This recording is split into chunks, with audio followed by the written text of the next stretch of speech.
Elite Group వారి Ixora 2.5, 3 and 3.5 BHK ultra luxurious apartments JNTU Hyderabad. మరిన్ని వివరాలకి ఈ కింద నంబర్ని సంప్రదించండి. అందరికీ నమస్కారం.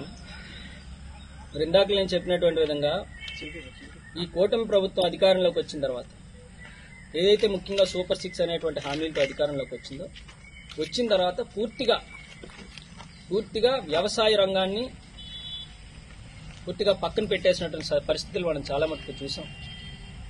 రోజు అన్నదాత సుఖీభవ అనేటువంటి పథకం కింద సంవత్సరానికి 20,000 రూపాయలు రైతులకు పెట్టుబడి సాయం కింద ఇస్తామని కూడా చెప్పడం జరిగింది.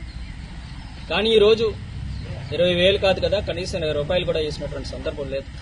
కానీ వైఎస్ఆర్ కాంగ్రెస్ పార్టీ ప్రభుత్వంలో రైతాంగానికి వ్యవసాయానికి పెద్దపీట వేస్తూ వాళ్ళ వ్యవసాయం కోసం ఆ రైతులు బాగుండాలనేటువంటి ఉద్దేశంతో వైఎస్ఆర్ రైతు భరోసా అనేటువంటి కార్యక్రమాన్ని తీసుకునొచ్చు. ఏదైతే ఎన్నికల్లో 12,500 లెక్క 4 సంవత్సరాలు ఇస్తామని చెప్పినప్పటికీ కూడా మరొక 1,000 రూపాయలు పెంచుతూ 5 సంవత్సరాలు కూడా 13,500 లెక్క ఇచ్చినటువంటి సందర్భాలు కూడా మనం చూసాం. రైతులకి ఏదైతే ఇన్పుట్ సబ్సిడీ డబ్బులు కానివ్వండి ఆన్ టైం వేసినటువంటి సందర్భం.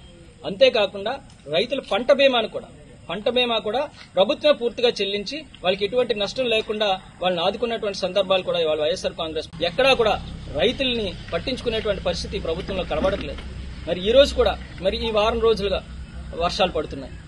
ఇవాళ వెళ్ళడం జరిగింది, పైడివాడ పంచాయతీలో ఉన్నటువంటి కొంతమంది రైతుల దగ్గరికి వెళ్లి వాళ్ళని కలవడం జరిగింది. అక్కడ ఉన్నటువంటి పంటలను పరిశీలించడం జరిగింది. అక్కడ చెప్తున్నారు, అయ్యా సుమారుగా ఎకరం విస్తీర్ణంలో మేము ఇవాళ వరి వేశాము, పూర్తిగా వర్షానికి మొత్తం కూడా పాడైపోయినటువంటి సందర్భం, పూర్తిగా ధాన్యం కూడా తడిచిపోయింది, అక్కడ కుప్ప కింద వేసుకున్నాం.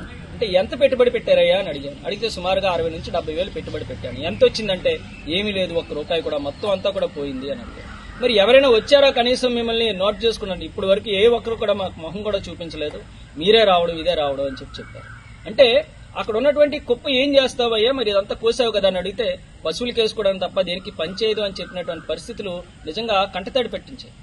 ఇవాళ అటువంటి వాళ్ళకి అండగా ఉండాల్సినటువంటి ప్రభుత్వం గానీ ప్రభుత్వ అధికారులు గానీ ఈ రోజు వరకు అసలు ఈ మండలంలో గానీ ఈ ప్రాంతంలో గానీ ఎక్కడెక్కడ రైతులకు నష్టం జరిగింది అనేటువంటిది కనీసం ఎంక్వైరీ చేసేటువంటి సందర్భం కూడా లేదంటే మరి ఈ ప్రభుత్వం ఎంత చిత్తశుద్ధితో ఉంది అంటున్నది అందరికీ కూడా తెలుస్తున్నటువంటి పరిస్థితి.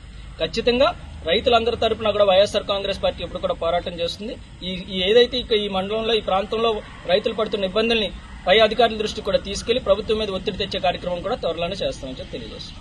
మరిన్ని వీడియోస్ కోసం ఛానల్ ని సబ్స్క్రైబ్ చేయండి. లేటెస్ట్ అప్డేట్స్ కోసం వాట్సాప్ ఛానల్ ని ఫాలో అవ్వండి. ఆ లింక్ డిస్క్రిప్షన్ లో ఉంది.